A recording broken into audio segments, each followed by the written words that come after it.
네, 여론으로 풀어보는 정치 이슈풀풀 시간입니다. 배철호 리얼미터 수석 전문 연구위원과 함께하도록 하겠습니다. 어서 오시죠. 네, 안녕하세요. 예, 제 20대 대선 이제 16일 앞으로 다가온 가운데 혼전에 혼전을 거듭하고 있는 대선 후보 지지도부터 살펴보도록 하겠습니다. 먼저 지난주 일요일부터 금요일까지 조사된 리얼미터의 결과입니다. 윤석열 후보 소폭 상승, 이재명 후보 소폭 하락으로 두 후보의 지지율 격차가 오차 범위 안으로 좁혀졌습니다. 그리고 KSOI 결과도 함께 보겠습니다.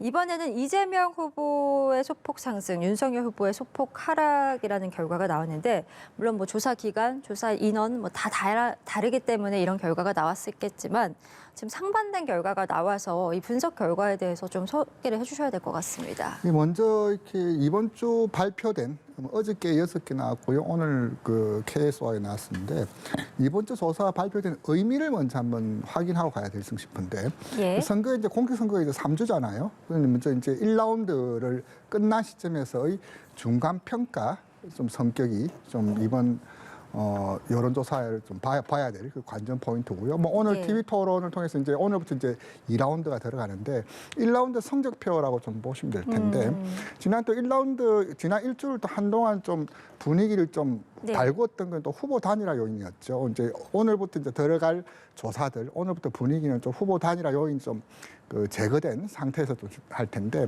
그 먼저 리얼미터 조사를 보자면은.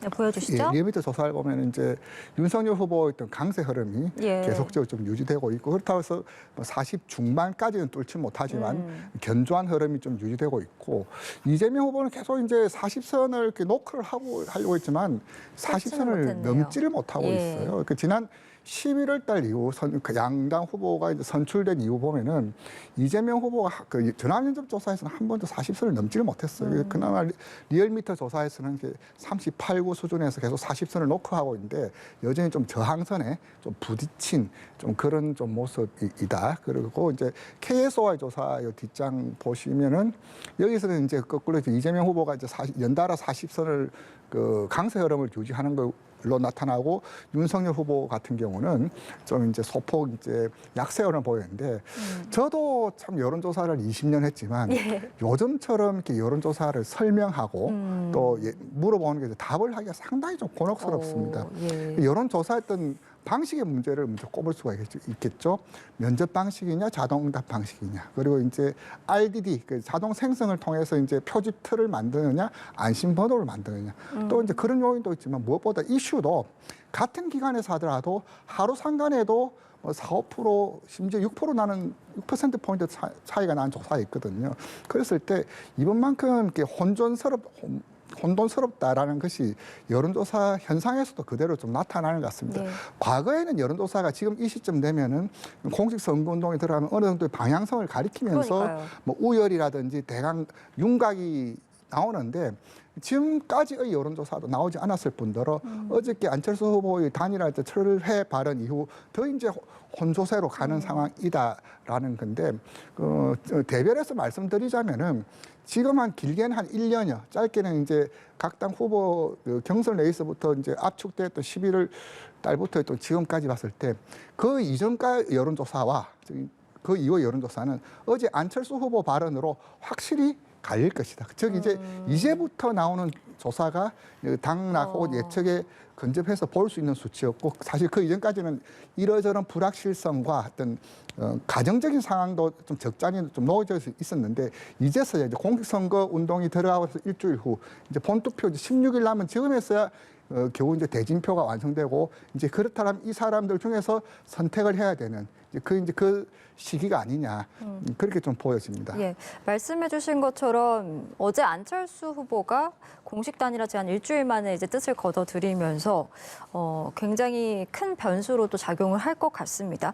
아직 여론조사 결과에 반영이 되진 않았잖아요. 그 부분이 그렇다면 이제 지지율에 이 야권 단일화 결렬이 어떤 후보에게 어떻게 또 영향을 줄 것인가 그 부분에 대한 예상도 좀 미리 해보면 좋을 것 같습니다. 네, 맞습니다. 그 어저께 안철수 후보가 이제 후보 단일화를 하지 않겠다라고 선언을 하셨죠. 그래서 어제 오후부터 오늘 아마 이러면 뭐 내일도 나올 거라고 보여지고 수요일에 나오는 그 이제 이번 주 중반에 나올 조사가 가지는 파장은 매우 클 것으로 보여집니다. 저기 이제 지난 일주일은 그 우상호 원내대표도 우상호 본부장도 얘기했지만은 야권의 어떤 단일화 기대감이 전체적으로 윤석열 후보에게 모아지면서 이재명 후보는 주춤거렸고 윤석열 후보는 좀 상승 요인이다라고 그렇게 이제 민주당에서도 그렇게 진단을 하셨죠. 예. 근데 그 요인이 이제 이를테면 민주당으로는 분위기를 눌러왔던 그리고 불확실성이 이제 안개가 걷혔다라는 측면에서 어떤 그 하나의 어떤 뭐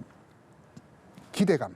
이 될 것이고 이제 또 야권 진영에서는 단일화가 될성 싶었는데 안 됐다라는 그 위기감. 사실 지난주에 또 위기감과 기대감이 이번 주 한 주 사이에 공수가 좀 교체된 그런 측면들이 있죠. 저기 이제 보자라면 저기 이제 지금부터가 진짜 국면이라 보여지는데 이 안철수 후보 있던 단일화 철회에 따라서 정권 교체청에서의 위기감의 결집력이냐 이제 재창출했던 기대감, 이제 표본산이 되지 않을까라고 했던 기대감이 이제 정면으로 맞붙는, 즉 이번 주가 나오는 지표가 또 그런 여론조사의 결과를 지켜보는 미결정청들은 그럼 여전히 이제 윤석열 후보의 있던 높은 정권 교체 여론과 이 지지율이 살아있다라면 그 한층 더 탄력을 붙을 것이고 이제 이재명 후보가 그대로 그 답보로 간다라면 여전히 고착 상태가 좀 지속되지 않을까라고 보여지는데 어쨌든 민주당 입장에서는 뭐 달려라 안철수, 힘내라 안철수 이제 표분산 노렸던 그런 이제 기대감들이 이제 민주당 지지층 내에서는 좀 일정 부분 좀 작동하지 않을까 싶고요. 결국 이제 안철수 후보의 득표력과 윤석열 후보의 득표력은 같이 볼 수밖에 없는 상황이거든요. 그에 따라 이재명 후보는 또 다 자기 길을 갈 텐데, 저 이제 안철수 후보가 이제 양 후보, 양 거대 정당 후보의 또 높은 비호감에 차별적 요인을 뒀던 도덕성, 전문성 이런 것들이 이제 추가 상승의 동력으로 발현이 될 것인지 아니면은 재창출과 교체했던 프레임 그 지형 속에서 비집고 들어갈 틈이 있는지 결국 이 대목이 이제 이번 대선을 보는 전체 아주 핵심적인 요인으로 하나로 딱 압축이 되어 버렸죠. 결국 이제 그것은 이제 힘의 크기가 어떤 작용과 반작용의 어떤 크기가 어떻게 나타날지는 사실 저도 예측하기가 좀 굉장히 좀 조심스럽습니다. 에도 불구하고 이제 말씀드리자면 지난 그 단일화 그 선언 이전부터 이제 안철수 후보 지지율은 계속적으로 이제 조금씩 이제 약보와 혹은 약세를 보였고 그 단일화 선언 2주 그 그래프 2주 전에도 보면은 윤석열 후보는 40 초중을 꾸준히 나타났거든요. 예. 저기 이제 안철수 후보 있던 단일화 있던 그런 요인들은 이미 상당 부분 윤석열 후보에게 갔다. 그래서 이제 안철수 후보의 큰 의미 있는 신장은 좀 기대하기 힘들 것이고 예. 이제 윤석열 후보에서 추가 상승 동력을 또 어떻게 좀 마련할 것이냐. 이제 결국 그 문제가 있을 텐데 결국 이제 현재 남아있는 미결정청들의 움직임이 윤석열, 이재명 후보에게 얼마나 갈 것이냐. 결국 이 문제다 세 후보를 같이 연관해서 좀 볼 수밖에 없는 그런 상황입니다. 예, 지금부터가 진짜 국면이다. 이제 그렇죠. 향후 지지율 추이가 굉장히 중요하다라는 말씀 해주셨고 이번에는요 저희 당선 가능성 결과도 볼 텐데 리얼미터 조사 결과거든요. 보시면 지난주와 비교했을 때 이재명 후보는 소폭 하락을 했고 윤석열 후보는 또 소폭 상승을 했습니다.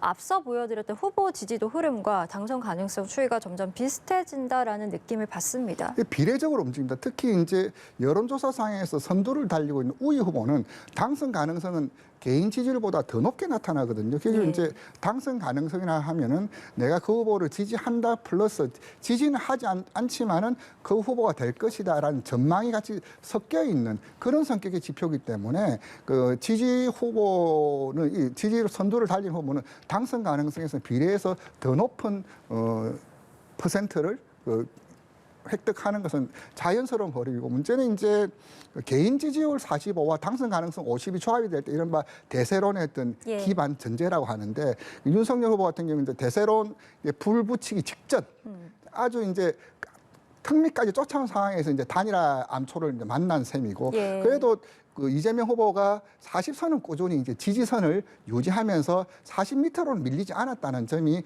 불씨를 있다, 추격의 여지가 있다라는 거죠. 만약 이재명 후보가 당선 가능성에서도 40선을 지키지 못하고 예. 그 밑으로 하위를 했더라면 많은 이제 그 표심을 결정해야 될 층들은 사표 방지 심리가 작동하면서 그 우세 후보에게 더 쏠릴 텐데 그래도 이재명 후보가 추격권에 남아있다는 것은 개인 지지율도 이제 KSOI 조사 보면 근접해 있지만 당선 가능성 약간의 어떤 거리는 두고 있지만 그래도 이 정도면 사실 추격 가능한 수치거든요. 예. 밀리는 수치는 아닌데 이번 주에 지켜볼 흐름. 항상 저희들이 했지만은 그 개인 지지율이라는 기본 지표 외에 당선 가능성 이제 대선 프레임 이 보조 지표는 항상 같이 봐야 된다. 그랬을 때 이재명 후보도 아직까지 흐름이 꺾이진 않았다. 추세선 이탈한 수준은 아니다라고 좀 진단하고 싶습니다. 예, 두 후보 모두 상승 요소를 마련하는 게 굉장히 중요한 또 한 주가 될 것 같다는 아마 생각이 그 듭니다. 트리거 이제 방아쇠를 오늘 TV 토론에서부터 예. 그 전단을 찾지 않을까 싶습니다. 알겠습니다.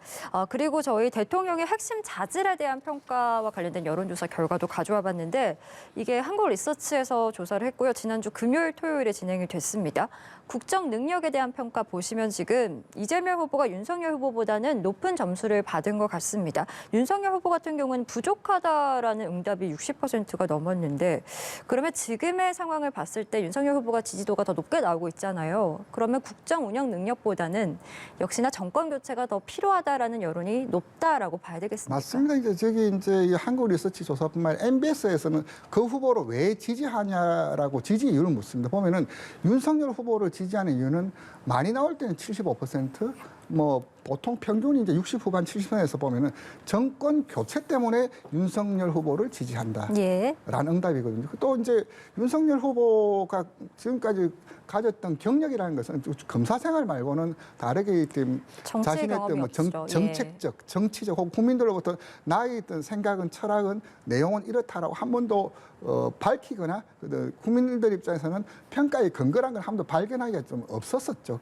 결국 이제 지난 3월 사태, 이제 6월 출마 선언, 이제 11월 달 이제 그 선출 요 시기에 이제 그 읽었을 뿐인데 그렇기 때문에 평가의 근거가 있기 때문에 당연히 이제 정책 그 국정 능력에 대해서 부족하다는 응답은 자연스러움에도 불구하고 36.7% 나왔다는 것은 예. 이제 그만큼 이제 그 진영 논리가 좀 어느 정도 녹아들어 있는 좀 그런 걸로 보여지고 이재명 후보는 조금 아쉽습니다. 왜냐하면 이제 그 성남시장, 그 경기도지사 또 지난 직전 때 대선 이제 도전도 하셨고 나름대로 뚜렷한 어떤 정책적인 트레이드 마크 기본 시리즈라고 할 수 있는 트레이드 마크도 있고 여러 정책들 공약들 그 소확행이라고 하는 때론 재미있는 공약들이 냈음에도 불구하고 55.8% 60을 못 보여줬다는 것은 이재명 후보에게는 조금 아쉽다, 좀 섭섭한 서운한 수준 아니냐라고 보여지는데 결국 이제 국정 능력 평가는 그 이재명 후보가 월등히 높지만은 또 지지율 흐름은 전혀 이와는 좀 별개로 가고 있다는 점, 이것도 이번 대선의 좀 특징이라면 좀 특징이라고 할 수 있겠죠. 예.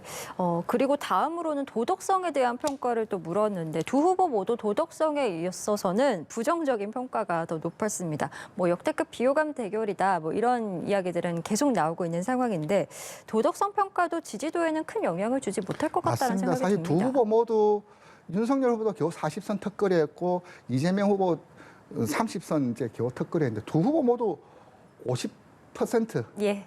절반도 안 되거든요. 이것이 이제 그래도 내가 10%도 높지 않느냐라고 말하기도 상당히 좀 민망스럽고 국민들 보기에도 굉장히 불편할 수. 30대 40이 내가 더 낫다라고 말하는 것 자체가 50도 안 되는, 사실 도덕성이라는 거는 상대적인 평가가 아니라 좀 절대 평가 영역에 좀 가깝다고 보거든요. 예. 정책이라든지 공약은 그래 서로 나의 특징, 너의 특징, 나의 장단점, 너의 장단점 비교하면서 또 이제 이념적인 어떤 지향에 맞춰서 이제 좀 상대적으로 할 수 있다라면 도덕성은 좀 절대평가 영역이에요. 그랬을 때 둘 다 50%도 안 된다는 것. 이것은 국민들로 봤을 때 참 답답한 문제다. 이 문제는 이제 집권 어느 분이 되더라도 집권 후에는 이런 문제를 어떻게 좀 불식시킬 수 있을지 예. 선거전 격렬한 난타전 속에서 저평가 받았다라는 것은 이해되지만 국정이 그 어느 후보가 되더라도 그 이유는 이런 평가가 이어진다라는 것은 국민들도 불행이죠. 이건 이제 그렇네요. 이런 것들 빨리 좀 털고 갈 수 있는 그런 것들이 좀 물론 선거에 논해야 될 문제지만은 좀 두 후보 모두 양 정당 관계자 모두 좀 유념하셔야 될 대목 아니냐 좀 그렇게 말씀드립니다. 예, 마지막으로 선거 캠페인 관련 여론조사 결과가 있었습니다. TV토론 제외하고 보시면 선거운동과 대선 공약에 있어서 두 후보가 비슷하다라는 응답을 얻었습니다. 결국에는 이런 선거 캠페인도 큰 영향을 주지 못한다라는 분석이 될 수 있을 것 같은데 사실상 이번 이제 대선은 부동층, 그 중도층의 표심을 누가 가져가느냐가 중요하잖아요. 근데 지금 저희가 뭐 도덕성도 그렇고 국정 능력 평가도 그렇고 이런 선거 운동에 있어서도 비슷하기 때문에 글쎄요 어떤 부분이 가장 남은 부동층의 마음을 끌고 올 수 있는가 그 변수가 무엇이 될 것인가 결국 이제 궁금한데요. 정책 역량하고 TV 토론은 괴를 같이 하는 건데 오늘 이제 경제 분야 토론이 있고 앞으로 그 세 번의 법정 토론에서 오늘 첫 라운드가 시작되지 않습니까? 결국 이재명 후보가 이제 부동층을 이제 관망층을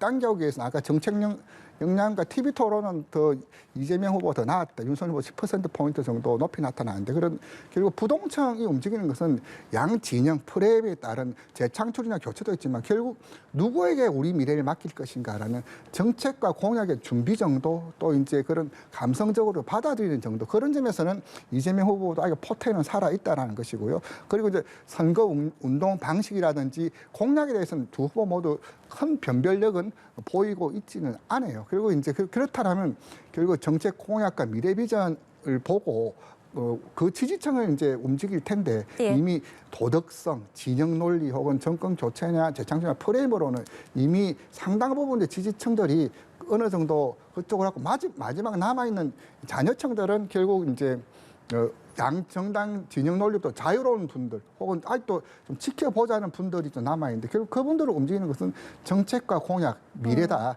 그 문제, 그 부분에 어느 후보가 적절히 소구할 예. 것이냐, 그 이제 내용력 있게 갈 것이냐, 결국 그 문제 아니냐라고 싶습니다. 알겠습니다. 지난 한 주의 여론 배철호 전문연구위원과 함께했습니다. 오늘 말씀 고맙습니다. 네, 감사합니다.